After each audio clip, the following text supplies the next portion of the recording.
Margo, nice to meet you, Car. Nice to meet you. Yeah, so tell us all about you, what you got building, and yeah.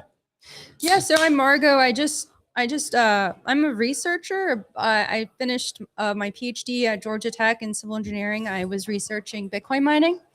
And I'm also now looking for work in the industry, but I'm also a fellow at the Bitcoin Policy Institute. Oh, okay. Let's So- pull that up. Yeah, Bitcoin so I Policy Institute. do. I've done a number of policy reports on Bitcoin, and also the intersection of Bitcoin and AI as well. So my research focused quite a bit on Bitcoin's load flexibility, and I also modeled out the Bitcoin network. And now I've been developing a dashboard to help with personalizing strategy for Bitcoin mining facilities. So I can, yeah, that's me up there. It's There you go. my least favorite photo, but yeah, that's me. Yeah. So you said which one were you? This one right here, the how Bitcoin mining. That's my most recent report. Okay. Yeah, it's been. I have a new one coming out next week. That's based off of my research, but it's targeting policymakers in particular. You can click. There's a link that gives you the PDF, which looks a lot nicer than this, but and it has some nice graphics. I think in that where it says in this report, if you click there, it might be able to bring up the PDF. This out of the way. All right. So you said it's over here in this report. Yep. Yeah, you see. Yeah, there you go. So basically, it was originally called the locust and the dung beetle, but our co-founders decided to change it to this so that it would be more attractive to the policymakers.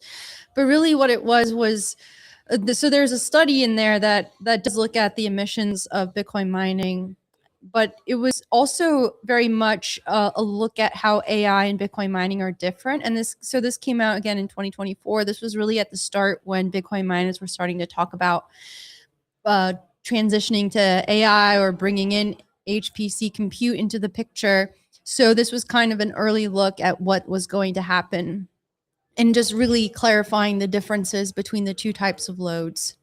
So that was there. And then there's some interesting comparisons. Like if you look at, so here's kind of the big takeaway from the study that we did was like, these are the number of emissions that were avoided because of how flexible these Bitcoin miners are.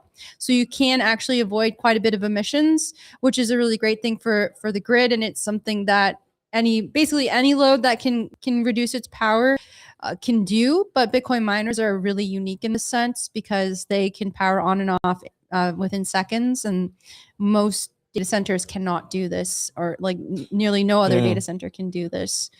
And there's also a look at how efficiency has changed over time. I think in the next page, there's some nice plots. Okay, a little bit later in there's some plots that show like how efficiency for data centers had Whoa. how efficiency in data centers has slowed down. And so that's kind of a challenge for the data center industry in general. And this is just an overview of what Bitcoin mining is. So this is great for policymakers who really are uninitiated into what Bitcoin mining is, what it's capable of doing. So he really tried to give a simple overview of what that is. And this is just comparing the differences between AI and Bitcoin mining in a table. So Bitcoin miners are generally location agnostic. Most AI compute is not. They generally need to be near cities because, like with like inference, like answer questions like ChatGPT, for example, needs to be nearby. So you can't have a lot of latency. You can't have a huge wait time between when you ask the question and when you get the answer. Whereas for Bitcoin mining, you can put it anywhere. You can put it in the middle of nowhere in Africa. So you running on Starlink, and that's it. So so it's locational agnostic, it's time agnostic, it's operationally flexible. You can run a pod with just like 2 machines, or you can run a hyperscaler with thousands of machines. It's really up to what you're trying to achieve. For example, like in places like Kenya, like Gridless, for example, they're running these smaller modular facilities on these microgrids where they're basically the buyer of first and last resort for these communities where the government's grid is not able to reach them. But if you can build these hydropower microgrids and you can support them with Bitcoin mining, now you have an opportunity to bring electricity to these energy impoverished regions in a way that the government could not do. So this is just looking at how efficiency dropped. So there were efficiency improvements for data centers for quite a while until after 2020.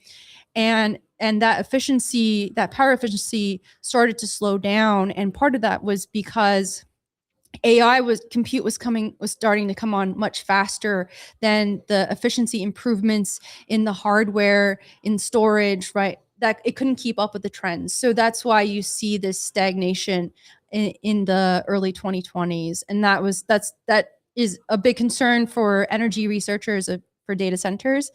And in general, like when you're trying to like the goal for data centers is to really be as efficient as possible.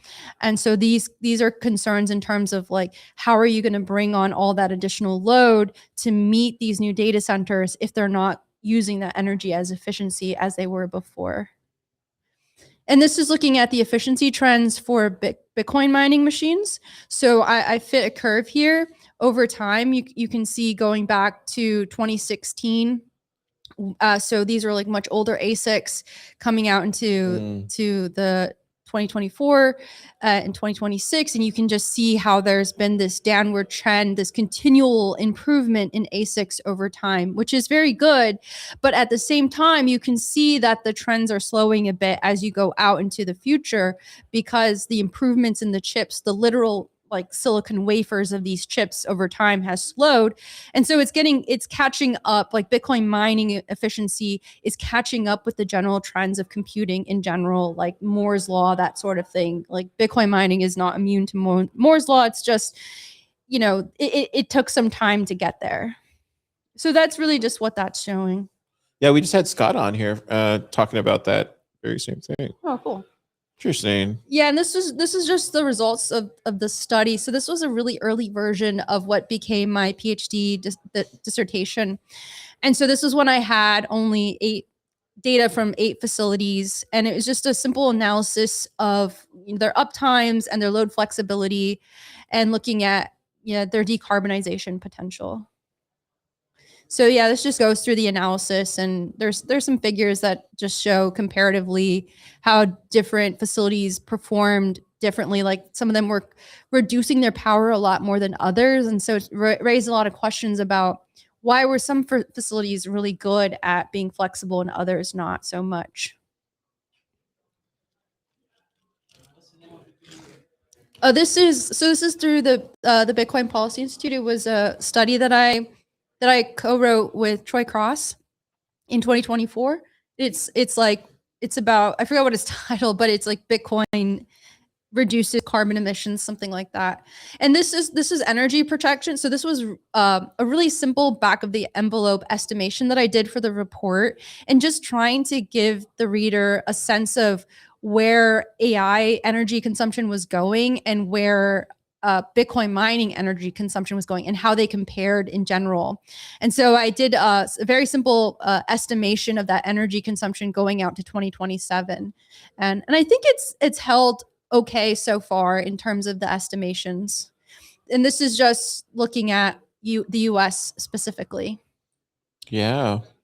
It's kind of interesting. It just kind of reminds me of like when we as Bitcoiners look at dollars and how we have all these empty buildings that are banks and they facilitate dollars and everything's digital. And it kind of reminds me of a similar thing here in a lot of ways. Yeah. So I think like the most important takeaway here is like at this time, we were coming out of this phase where there was a ton of pressure on Bitcoin miners and a lot of negative press saying that Bitcoin miners were going to use all the world's energy. They're burning the planet. They're melting. They're like evaporating lakes. And what this helped do is contextualize that energy use against the data centers in general and AI in general. And it really showed that Bitcoin mining is actually constrained in its energy use compared to the rest of the industry. And so that focus on Bitcoin mining, that negative focus, was really unfair, because actually comparatively, it wasn't consuming as much energy, and the trends highlighted that it wasn't going to overcome data centers in general. And I think this has proved true, because all the estimates now about data center energy use are heavily focused on the drive to bring on more compute for AI specifically. And we're talking about gigawatts, like 8 gigawatt facilities, or, I yesterday I heard like 100 gigawatts by 2030 at one facility. I mean, that's something that is unimaginable for Bitcoin mining, simply because of how the economic constraints of Bitcoin mining work. So it really dwarfs the potential of Bitcoin mining. But on the other hand, it shows that as a money, it's actually much more sustainable. Right. And what are you working on next, Margo? So I've been building a dashboard. I don't have it live right now, but I've been trying to find a way to personalize some of my research for facilities, to help them improve their operations, their siting, the strategy of how they come about of building a Bitcoin mining facility. So taking in electricity price data, the efficiency of that facility, and stress testing it under different environments and different market conditions, and to hopefully give facility operators some insight on how to best develop their Bitcoin mining facilities.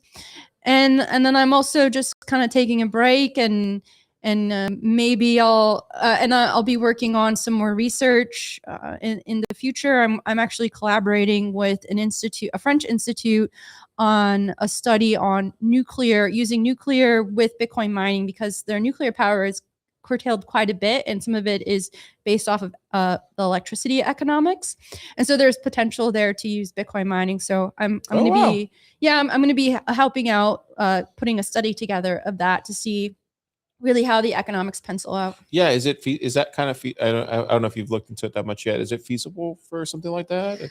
It seems to be like there is potential. I haven't yet started working on the study, but the person who approached me to do it, they've done some work on it already, and it sounds like there's potential there. So it'll be interesting to see how it all pencils out, like compared to batteries and other scenarios. Yeah, well, we look forward to reading all about it, and yeah, hopefully we'll see some of that writing later on. Yeah, definitely. Yeah, how did you enjoy the conference? Anything stick out? Oh, I thought the conference was great.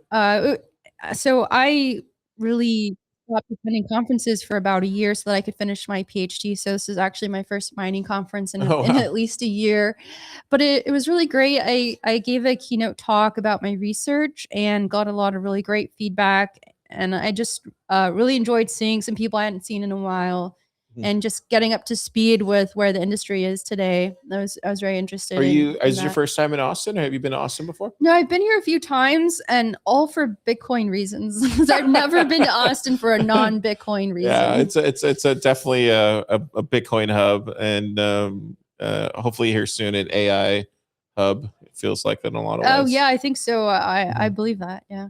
Yeah, that's awesome. Well, thank you so much for coming on and talking to us about all your work. Is there anything where people can reach out to you? Do you have a Twitter?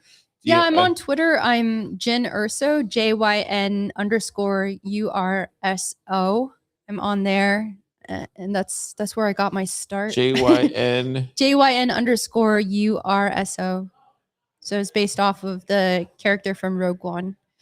Oh yeah, I love that movie. That's a good movie. Yeah, that's me. I used to be anonymous. And then, oh really? Yeah, and what made you change from being anonymous? When I became a fellow at the Bitcoin Policy Institute, they asked me if I would de-anonymize myself. Oh really? Wow. Yeah, to help with the credibility of the institute. So I agreed to do it. Well, that's good. Yeah. So now, now I was a closeted Bitcoiner for a very long time. Were you ashamed?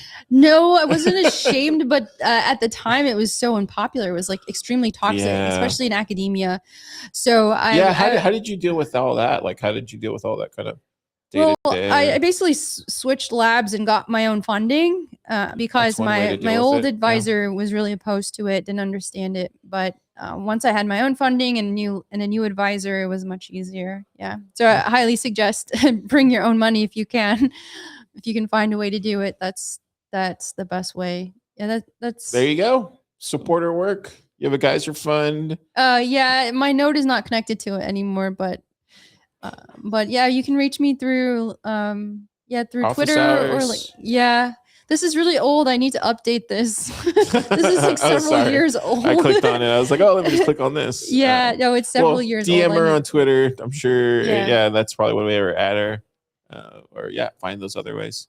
Thank you so much for coming over and talking to us. Yeah, thank you. It's been a Appreciate it. pleasure. Yeah. Appreciate it. Take care. Christopher David.